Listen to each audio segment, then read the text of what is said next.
Hey, it's time to go look at Curt's NorCal 40B again. And tonight we have a good note, and the topic of the experiment is the Ferrite Bead Z1 on Q6. So I got a nice note from Steve AA7U. He said, don't forget the missing Ferrite bead. So he gave some really good information that I had never actually been exposed to or played with yet. He caused me to do some more research. So apparently back in the days of the QRP Tech group, they had been worrying about the bead as well. So apparently there was no information in the manual. I haven't looked yet. He said he looked. There was nothing in the parts list. But back from the QRP Tech days, they said they were buying from Mauser an FB64-110-RC.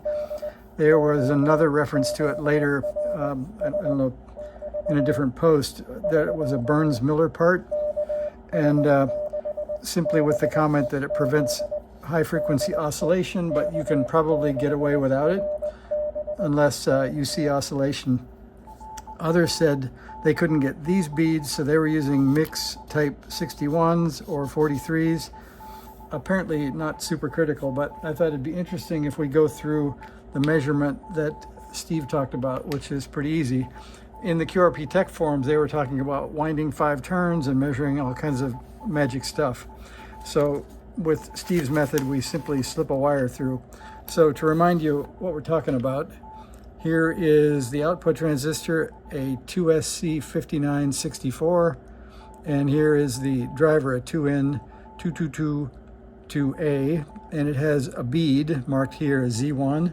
So that's a Ferrite bead, and that's the one we're talking about. And it's just supposed to prevent some ugly, really high frequency oscillations from happening. So apparently, according to Steve, he's got a DE5000 meter that measured his bead at 1.15 microhenries, and another, this same meter that I have, the Peak LCR45, he measured at 1.08 microhenries. So he says take a 3/4 inch wire.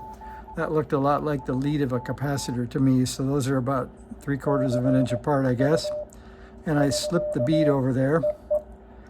So we will turn it on and let the Peak do its auto inductance measurement, and it seems to come up at 200 kilohertz. And this one says, this is actually lower than I was getting. Let me take my fingers away here. So I got somewhere around 0.8 before. Now it's saying 0.76, so I don't know if it matters where I have the leads or how close together the red and the black wires are, etc. So if I keep them slightly apart, it says 0.87, 0.85. So I will put that in for my measurement. We'll give it, I guess 0.85 was most frequently seen number. So mine is on the LCR45, and that's what we get at 200 kilohertz.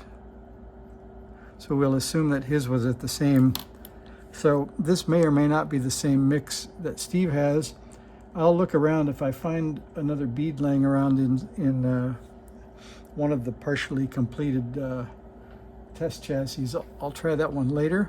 But I think we'll call this a 3 or 4 minute video to say if you haven't measured your bead yet, you could measure your bead.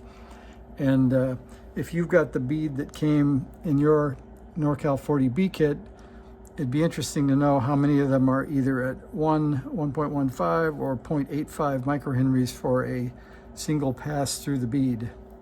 So one more power up on the LCR45, and it says 0.8 this time. So put a note in the comments what you get, and I think Steve was kind of interested to see what he had compared to what everybody else got. So it might be a mix 64, it could be a 61 or a 43, but it looks like somewhere around 1 microhenry is good. So thanks for watching. See ya.